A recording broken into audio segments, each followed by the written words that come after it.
या देवी सर्वभूतेषु माँ चंद्रघंटारूपेण संस्थिता नमस्तस्यै नमस्तस्यै नमस्तस्यै नमो नमः। ओम दुम दुर्गाय नमः।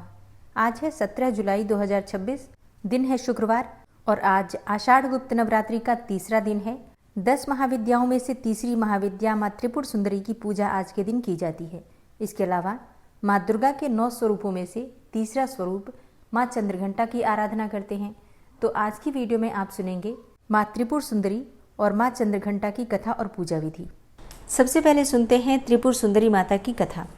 10 महाविद्याओं में से तीसरी महाविद्या मानी जाती है त्रिपुर सुंदरी माता, और देवी त्रिपुर सुंदरी को तंत्र साधना की देवी कहते हैं।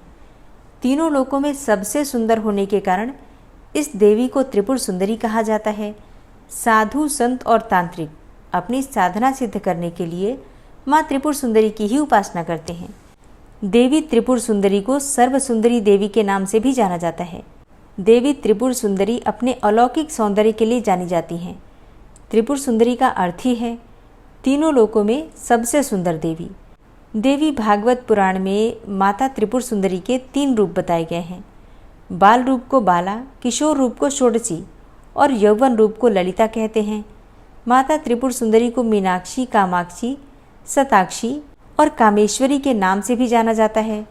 अपनी 16 कलाओं के ज्ञान के कारण भी देवी त्रिपुर सुंदरी को षोडशी कहते हैं। मार्गशीर्ष मास के शुक्ल पक्ष की पूर्णिमा तिथि को त्रिपुर सुंदरी देवी की जयंती मनाई जाती है। पौराणिक कथा के अनुसार देवी सती की मृत्यु के दुख में भगवान शिव के ध्यान मग्न रहने के कारण तीनों लोकों के कार्यों में रुकावट होने लगी। तब सृष्टि के हित के लिए इंद्रदेव ने कामदेव को शिव का ध्यान भंग करने के लिए भेजा। कामदेव ने शिव पर फूलों का बाण चलाया, जिससे भगवान शिव का ध्यान भंग हो गया। अब भगवान शिव इससे क्रोधित हो गए और फिर अपने तीसरे नेत्र से कामदेव को भस्म कर दिया। उसी दौरान शिव के एक गण ने कामदेव की भस्म से पुरुष आकृति की मूर्ति बनाई और उस आकृति का नाम दिया भांड। शिव के क्रोध से बने होने के कारण भांड में राक्षसों के गुण थे। भांडासुर ने अपनी राक्षसी शक्तियों से स्वर्गलोक पर अत्याचार करना प्रारंभ कर दिया। तब इंद्रदेव ने नारद ऋषि से इसका उपाय पूछा और नारद मुनि ने इंद्रदेव को अपने मांस और रक्त से आद्या देवी की पूजा करने का सुझाव दिया। इंद्र ने आद्या देवी की आराधना की। आद्या देवी ने माता त्रिपुर सुंदरी का रूप लिया और भांडासुर का अंत करके सभी देवताओं को मुक्ति दिलाई। कहते हैं कि तब से तांत्रिक सिद्धियों के लिए माँ देवी की साधना शुरू हुई।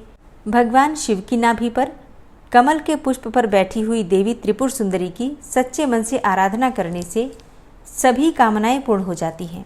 माँ त्रिपुर सुंदरी का मंत्र है ऐं ह्रीं श्रीं त्रिपुर सुंदरियै नमः। ऐं ह्रीं श्रीं त्रिपुर सुंदरियै नमः। इस मंत्र का अपनी इच्छा के अनुसार 1 माला, 5 माला, 11 माला मंत्र जप कर सकते हैं। तो गुप्त नवरात्रि के तीसरे दिन माँ भगवती दुर्गा के तीसरे स्वरूप माँ चंद्रघंटा की पूजा आप करेंगे। शास्त्रों के अनुसार माँ चंद्रघंटा की आराधना करने से सुख, शांति और समृद्धि की प्राप्ति होती है।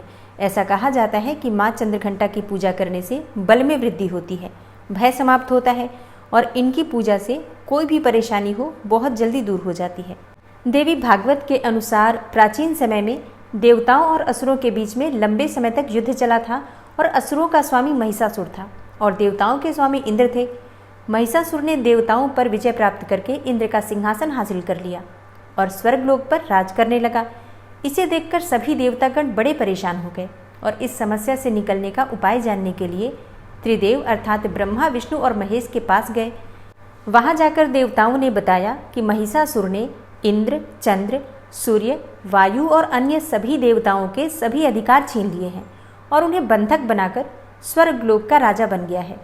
देवताओं ने बताया कि महिषासुर के अत्याचार के कारण अब देवता पृथ्वी पर विचरण कर रहे हैं, क्योंकि उनके रहने के लिए स्वर्ग में कोई जगह ही नहीं है। ये सुनकर ब्रह्मा, विष्णु और भगवान शंकर को बहुत गुस्सा आया। तीनों देवताओं के गुस्से की कोई सीमा नहीं रही। गुस्से की वजह से तीनों के मुख से ऊर्जा उत्पन्न हुई और देवगणों के शरीर से निकली हुई ऊर्जा उस ऊर्जा से जाकर मिल गई। ये 10 दिशाओं में व्याप्त होने लगी। तभी वहां एक देवी का अवतरण हुआ। भगवान शंकर ने देवी को त्रिशूल और भगवान विष्णु ने चक्र प्रदान किया। इसी प्रकार अन्य सभी देवी देवताओं ने भी माता के हाथों में अस्त्र शस्त्र सजा दिए। इंद्र ने भी अपना वज्र और ऐरावत हाथी से उतारकर एक घंटा दिया। सूर्य ने अपना तेज और तलवार दिया और सवारी के लिए शेर भी दिया, और तभी से उनका नाम चंद्रघंटा पड़ा। अब देवी महिषासुर से युद्ध करने के लिए पूरी तरह से तैयार थी, और उनका विशालकाय रूप देखकर महिषासुर ये समझ गया कि अब उसका काल आ गया है। महिषासुर ने अपनी सेना को देवी पर हमला करने को कहा। अन्य दैत्य और दानवों के दल भी युद्ध में कूद पड़े, लेकिन देवी ने एक ही झटके में दानवों का संहार कर दिया। इस युद्ध में महिषासुर तो मारा ही गया, साथ में अन्य सभी बड़े बड़े दानव और राक्षसों का संहार भी माँ के हाथों ही हो गया। इस तरह माँ ने सभी देवताओं को असुरों से मुक्ति दिलाई और उन्हें अभयदान का वरदान दिया। माँ चंद्रघंटा की पूजा करने से साधकों को लंबी आयु का वरदान प्राप्त होता है, आरोग्य की प्राप्ति होती है, सुखी और संपन्न होने का वरदान प्राप्त होता है। माँ चंद्रघंटा की आराधना करने से साधक के समस्त पाप और बाधाएं नष्ट हो जाती हैं। इनकी आराधना से प्राप्त होने वाला एक बहुत ही बड़ा सद्गुण ये भी है कि साधक में वीरता और निर्भयता के साथ ही सौम्यता और विनम्रता का भी विकास होता है। उसके मुख, नेत्र तथा संपूर्ण काया में कांति की वृद्धि होती है, और इसके साथ ही माँ चंद्रघंटा की पूजा करने से वाणी भी प्रभावित होती है। ऐसा कहा जाता है कि माँ चंद्रघंटा की पूजा करने से स्वर में दिव्य अलौकिक माधुर्य का समावेश हो जाता है। तो जिन लोगों को क्रोध बहुत आता है या फिर वाणी में मधुरता चाहते हैं, अपने व्यक्तित्व में आकर्षण चाहते हैं, उन्हें विशेष रूप से माँ दुर्गा के तीसरे स्वरूप माँ चंद्रघंटा की पूजा जरूर करनी चाहिए। और अब जानते हैं कि माँ की पूजा विधि क्या है। देखिए, पूजा की विधि बिल्कुल वही होती है। सुबह आपको जल्दी उठना है, नित्य कर्मों से निवृत्त होकर भगवान सूर्यदेव को जल दीजिए, फिर अपने घर के मंदिर में या फिर जहाँ पर भी आपने माँ की चौकी लगाई है वहाँ पर आ जाइए। सभी देवी देवताओं को अपने दोनों हाथ जोड़कर प्रणाम कीजिए। इसके बाद एक शुद्ध आसन डालकर चौकी के पास आपको बैठना है। फिर जल से शुद्धिकरण कर लीजिए, अपने ऊपर जल छिड़क लीजिए। जो भी पूजा की सामग्री है, पूजा की सामग्रियों पर जल छिड़क लीजिए। चौकी के आसपास शुद्ध जल का छिड़काव कीजिए, या फिर आप चाहें तो गंगा जल का भी छिड़काव कर सकते हैं। शुद्धिकरण करने के बाद अपने सामने शुद्ध घी का एक दीपक प्रज्वलित कीजिए। दीपक प्रज्वलित करने के बाद आपकी पूजा प्रारंभ हो जाती है। सबसे पहले भगवान गणेश का पूजन करना है। पंचोपचार विधि से धूप, दीप, अक्षत, पुष्प और भोग थोड़ा सा लगा दीजिए, और फिर इसी प्रकार से कलश देवता का पूजन करना है। अगर आपने नवग्रह मंडल स्थापित किया है चौकी पर, तो उनकी भी पूजा इसी प्रकार से पंचोपचार विधि से की जाएगी। और इसके साथ ही अगर आप षोडश मातृका भी चौकी पर बनाकर पूजा कर रहे हैं, तो उनकी भी पंचोपचार विधि से आपको पूजा करना है। और अगर आपने ज्वारे बो रखे हैं, तो जवारों पर भी आपको अक्षत, पुष्प, धूप, दीप इत्यादि अर्पित कर देना है। तो बस पंचोपचार विधि से सभी देवी देवताओं को आप धूप दीप दिखाकर पूजन कर लीजिए। इसके बाद माँ भगवती दुर्गा की पूजा प्रारंभ होगी। तो जैसे आज नवरात्रि का तीसरा दिन है, मतलब माँ चंद्रघंटा की पूजा हमें करनी है, तो सबसे पहले माँ चंद्रघंटा का ध्यान करना है। अब अगर आपके पास माँ चंद्रघंटा की मूर्ति या फिर फोटो है तो आप उनकी पूजा कर सकते हैं। अगर ऐसा नहीं है तो माँ दुर्गा की जो प्रतिमा या फोटो या मूर्ति हम अपने घर में स्थापित करते हैं, उन्हीं का स्वरूप सभी देवियाँ हैं, उन्हीं में हम सबका ध्यान करते हैं। अपने हाथ में पुष्प लेकर माँ चंद्रघंटा के स्वरूप का ध्यान कीजिए। माँ चंद्रघंटा का स्वरूप क्या है जिसका आपको पूजा के समय ध्यान करना है? देखिए, देवी चंद्रघंटा का स्वरूप परम शांतिदायक और कल्याणकारी है। माँ चंद्रघंटा की सवारी बाघ है और माँ चंद्रघंटा के शरीर का रंग स्वर्ण के समान चमकीला है। इनके मस्तक में घंटे के आकार का अर्धचंद्र विराजमान है, इसलिए इन्हें चंद्रघंटा कहा जाता है। इनकी 10 भुजाएं हैं और इनके सभी हाथों में अलग अलग शस्त्र विभूषित हैं। इनके गले में सफेद फूलों की माला सुशोभित रहती है। इनकी मुद्रा युद्ध के लिए उद्यत रहने वाली है। इनके घंटे की सी भयानक ध्वनि से अत्याचारी दानव, दैत्य, राक्षस सदैव प्रकंपित रहते हैं। दुष्टों का दमन और विनाश करने में सदैव तत्पर रहने के बाद भी इनका स्वरूप दर्शक और आराधक के लिए अत्यंत सौम्यता और शांति से परिपूर्ण रहता है। अतः भक्तों के कष्टों का निवारण ये शीघ्र ही कर देती हैं। इनका वाहन सिंह अर्थात बाघ है। इनका उपासक सिंह की तरह पराक्रमी और निर्भय हो जाता है। इनके घंटे की ध्वनि सदा अपने भक्तों को प्रेत बाधा आदि से रक्षा करती है। इनका ध्यान करते ही शरणागत की रक्षा के लिए इस घंटे की ध्वनि निंदादित हो जाती है। माँ चंद्रघंटा के भक्त और उपासक जहाँ भी जाते हैं, लोग उन्हें देखकर शांति का अनुभव करते हैं। ऐसे साधक के शरीर से दिव्य प्रकाश युक्त परमाणुओं का अदृश्य विकिरण होता है। माँ चंद्रघंटा के इसी स्वरूप का आपको ध्यान करना है और ध्यान करते समय माँ के बीज मंत्र का आपको जप करना है। माँ का बीज मंत्र है ऐं श्रीं शक्त्यै नमः। दूसरा मंत्र है या देवी सर्वभूतेषु माँ चंद्रघंटा रूपेण संस्थिता नमस्तस्यै नमस्तस्यै नमस्तस्यै नमो नमः। इनमें से किसी भी मंत्र के द्वारा माँ चंद्रघंटा का ध्यान करके आपके हाथ में जो पुष्प है माँ के चरणों में अर्पित कर दीजिए। इसके बाद धूप, दीप, अक्षत, पुष्प इत्यादि सभी चीजें एक एक करके माँ चंद्रघंटा का ध्यान करके माँ के पास अर्पित कीजिए। माँ चंद्रघंटा का प्रिय पुष्प है कमल का पुष्प और पीले गुलाब का पुष्प, शंख पुष्पी का पुष्प, और सबसे ज़्यादा प्रिय है माँ को चमेली का पुष्प। आज के दिन माँ को अगर चमेली के पुष्पों की माला अर्पित की जाती है तो हर प्रकार की कामना आपकी पूर्ण हो जाती है। तो अगर आपके पास उपलब्ध हो तो ज़रूर अर्पित कीजिए। नवरात्रि के तीसरे दिन माँ चंद्रघंटा को दूध या फिर दूध से बनी हुई चीज़ों का भोग अर्पित करना चाहिए। आप चाहें तो खीर का भोग लगा सकते हैं या फिर दूध में भी शक्कर और केसर मिलाकर भी अर्पित कर सकते हैं। और इसके अलावा जो भी ऋतु फल आपके पास उपलब्ध हो, चाहे केले का फल या फिर कोई भी फल, तो माँ को अवश्य अर्पित कीजिए। आज के दिन हमें किस रंग के वस्त्र धारण करके माँ की पूजा करनी चाहिए, तो देखिए आज माँ का प्रिय रंग है भूरा और सुनहरा। तो जो भी सामग्री आपके पास उपलब्ध है उससे विधि विधान से माँ दुर्गा के तीसरे स्वरूप का ध्यान करके माँ चंद्रघंटा का ध्यान करके पूजा कीजिए। और पूजा करते समय माँ चंद्रघंटा के मंत्र का अपनी इच्छा के अनुसार 11 बार 21 बार जप कर सकते हैं। इसके बाद जो भी आप पाठ करना चाहते हैं, दुर्गा सप्तशती का या फिर कोई नवार्ण मंत्र का जप करते हैं या फिर कोई भी मंत्र जप कर रहे हैं तो बिल्कुल कर सकते हैं। अब जैसे कि आपकी पूजा पूर्ण हो जाएगी तो आपको आरती करना है कपूर और लौंग जलाकर, और इसके बाद क्षमा प्रार्थना करना है। और हाँ, माँ चंद्रघंटा की कथा भी ज़रूर सुननी चाहिए। जब आप सुबह या फिर शाम को पूजा करते हैं तो किसी भी समय, चाहे तो दोनों समय या फिर किसी भी एक समय, माँ चंद्रघंटा की कथा भी अवश्य सुननी चाहिए। और सुबह की पूजा पूर्ण कर लीजिए जिस भी प्रकार से आपके पास समय हो। अगर आपके पास सुबह बहुत ज़्यादा समय ना हो तो बाकी की पूजा आप शाम के समय भी कर सकते हैं। कोई भी मंत्र अगर आप जपना चाहते हैं, सुबह समय ना हो तो आप शाम के समय भी जप सकते हैं। शाम के समय फिर से माँ को भोग अर्पित किया जाता है और माँ की आरती की जाती है। और एक और चीज़, आज माँ चंद्रघंटा की पूजा की जाती है तो विशेष रूप से घंटी अवश्य बजानी चाहिए। सुबह की पूजा में भी और शाम की पूजा में भी जब आप आरती करते हैं तो घंटी अवश्य बजाइए।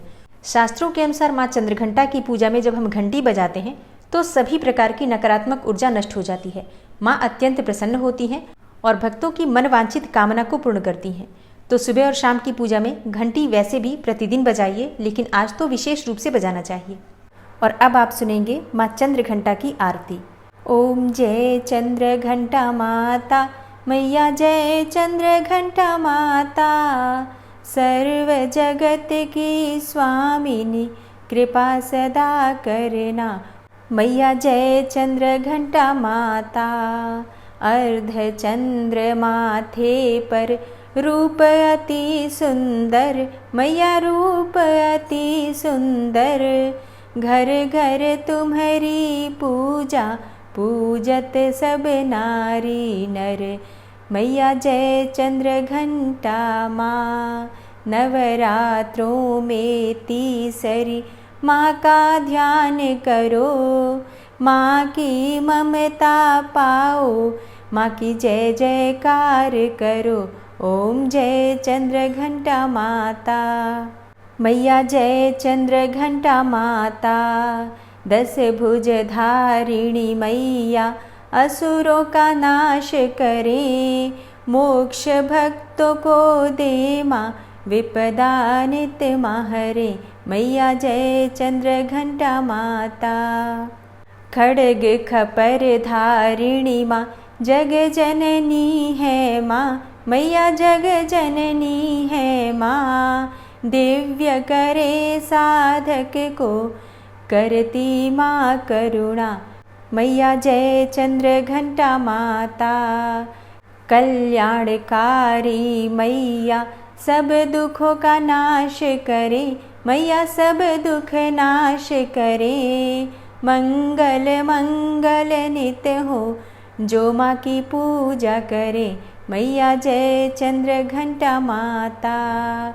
अनुपम रूप है माँ का, धर्म सदा ही बढ़े मैया, धर्म सदा ही बढ़े, कारज सिद्ध करो माँ, द्वार तेरे हैं खड़े मैया, जय चंद्रघंटा माता। श्रद्धा के पुष्प मैया को नित्य ही अर्पित करो, भक्तों नित्य ही अर्पित करो, माँ के ध्यान में रम कर जीवन सफल करो, भक्तों जीवन सफल करो। चंद्रघंटा मैया की आरती नित्य गाओ भक्तों आरती नित्य गाओ, इच्छा पूरी होगी माँ की शरण जाओ भक्तों माँ की शरण जाओ।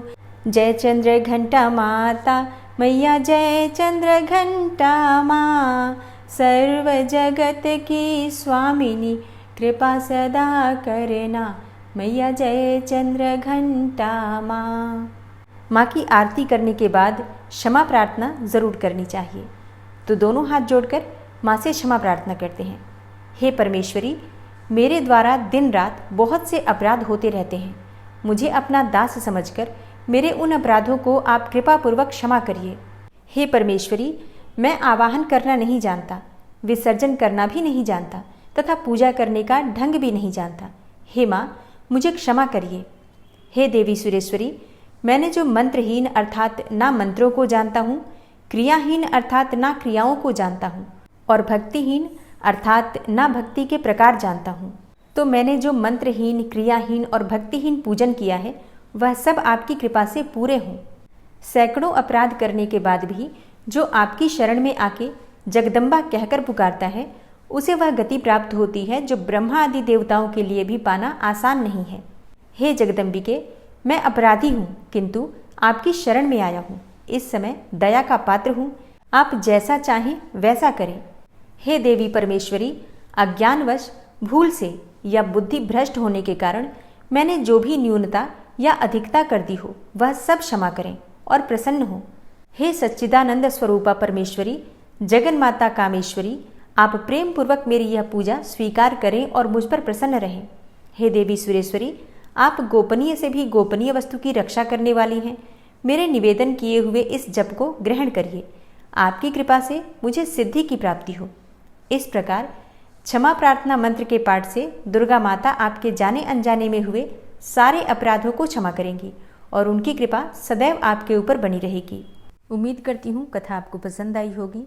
अच्छी लगी हो वीडियो तो लाइक कीजिए, शेयर कीजिए और चैनल पर पहली बार आए हैं तो सब्सक्राइब करके बेल आइकन को ज़रूर प्रेस कर लीजिए। मिलती हूँ मैं आपसे अगली वीडियो में, तब तक के लिए जय श्री राधे।